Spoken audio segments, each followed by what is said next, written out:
जेठानी की शादी। बड़ी बहू होने के नाते वो सबका ख्याल रखती, लेकिन पति शराबी और बीमार रहा करता था। किसी ने शादी से पहले पति की कमियों के बारे में बताया नहीं था। ऐसे में भाभी, अब तुम कर भी क्या सकती हो, लोग तो बातें बनाएंगे ही। अब तुम एक के लिए दूसरे की जिंदगी थोड़ी ना खराब होने दे सकती हो। फिर भी दीदी, लोग सोचेंगे छोटे बेटे की शादी बड़े बेटे से पहले क्यों करवा दी, और इस तरह तरह तरह की बातें बनाएंगे। तो क्या करे, उसकी शादी करवा दे। दीदी शादी तो करवा देंगे, लेकिन कोई लड़की इससे शादी करने को तैयार भी तो हो। तुम इसकी चिंता छोड़ दो। क्या तुम इसकी शादी करवाना चाहती हो तो मैं लड़की ढूंढना शुरू करूं?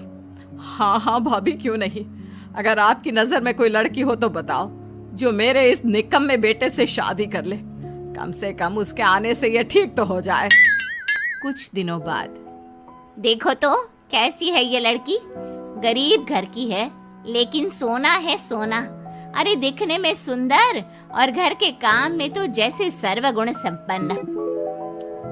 बुआ जी, है तो बहुत सुंदर, लेकिन ये बच्ची लग रही है।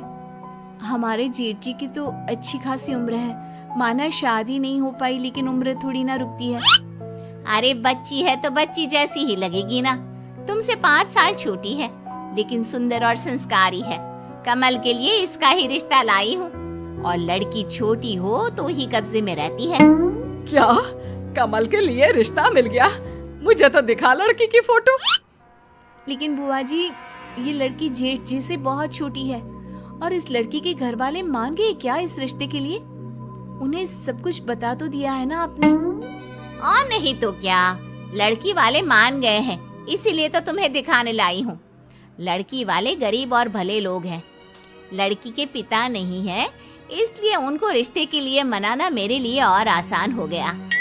अच्छा, लेकिन लड़के और कमल के बीच उम्र का कुछ ज्यादा फर्क नहीं लगेगा? अरे तो क्या हुआ, इतना तो चलता है। और सबसे बड़ी बात, लड़की वाले मान गए हैं। बेचारे गरीब है ना, इसलिए इतना अच्छा रिश्ता अपने हाथ से जाने थोड़ी ना देंगे। तो मैं रिश्ता पक्का समझू ना? हाँ हाँ, क्यों नहीं। हमें तो बस उसका घर बसा दिखना चाहिए, बाकी उससे वैसे भी मतलब नहीं है हमें।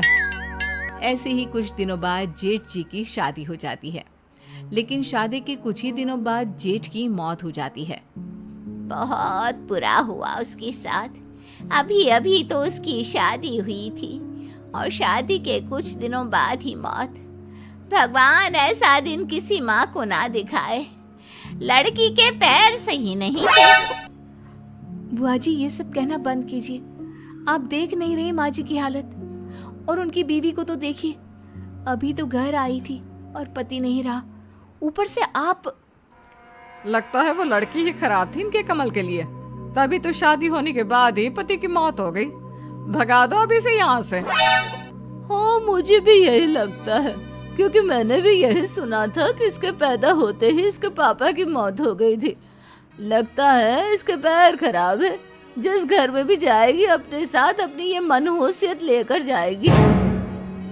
ये तो बहुत बुरा हुआ इनके बेटे के साथ। नई बहू घर आते ही बेटा घर छोड़कर चला गया। इस तरह आस पड़ोस की औरतें मिलकर कुछ दिनों तक नई बहू पर इल्जाम लगाती रहती है, उसके बारे में गलत गलत अफवाह उड़ाते रहते हैं, और ये बात सोनम देख नहीं पाती। फिर एक दिन, मेरे कारण पहले पापा नहीं रहे, फिर ये मैं ही मनहूस हूँ। आप लोग मुझे घर से निकाल दीजिए। नहीं नहीं भाभी, कैसी बात कर रही हैं? इन लोगों को तो जवाब मैं देती हूँ।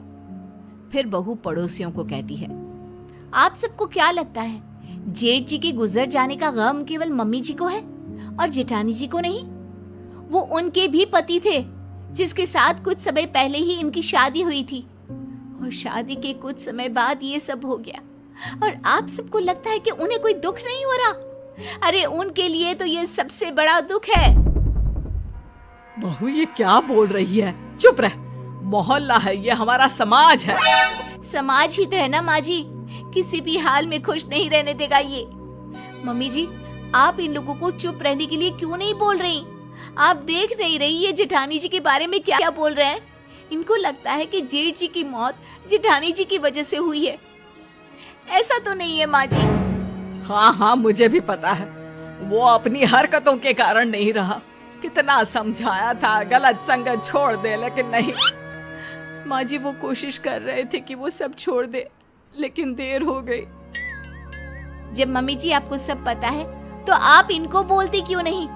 सच में तो ये सब भी जानती हैं, लेकिन इन लोगों को बस बातें बनाने के लिए चाहिए जिसे ये कोस सके। सही कह रही हूँ ना? आप सभी जानते हो जेठ जी की मौत उनके खुद की वजह से हुई है, उनके शराब पीने की वजह से। और जिस बुरे हालातों में हमें उस बेचारी औरत का साथ देना चाहिए, आप सब लोग मिलकर उसे कोस रहे हो। अरे बहू तो गलत समझ रही है, उनके कहने का ये मतलब नहीं था। और बुआ जी आप ही तो ये रिश्ता लेकर आई थी ना, आपने भी कुछ नहीं बोला।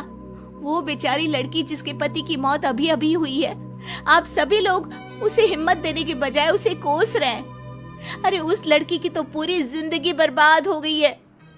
उसे अपनी पूरी जिंदगी एक शराबी की विधवा बनकर गुजारनी पड़ेगी। सोचिए इस वक्त उस पर क्या गुजर रही होगी। जिस उम्र में उसे घूमना फिरना चाहिए, अपने जिंदगी को खोलकर जीना चाहिए, उस उम्र में वो एक विधवा बनकर काटेगी। और ऊपर से उसे ये भी सुनना पड़ेगा कि वो विधवा खुद की वजह से हुई है। ये सब है आप लोगों की सोच। शर्म आती है मुझे आप सब पर। तभी एक पड़ोसन बोल पड़ती है, तू तो बड़ी वकील बन रही है ना, तो करवा दे जेठानी की शादी। अरे कैसी बात कर रही हो, दूसरी शादी, वो भी बहू की? अरे हम ना करा पाएंगे, रहे इसी घर में, बनाए भी खिलाए भी। नहीं नहीं भाभी, अब ये पाप हम नहीं करेंगे। अरे ठीक ही तो बोल रही है छोटी बहू, हमने शादी कराई थी वो भी सब जानने समझने के बाद। हम अब बड़ी के लिए रिश्ता लेकर आएंगे। आखिर उसकी माँ ने मुझ पर भरोसा किया था, मैं अपना फर्ज निभाऊंगी। ये हुई ना बात। और अब हम करेंगे सारा खर्चा जेठानी जी की शादी का। हाँ सही बात है बहू, हमने इसके साथ धोखा किया। जिस बेटे को हम नहीं संभाल पा रहे थे, उसे इस बच्ची के हवाले कर दिया।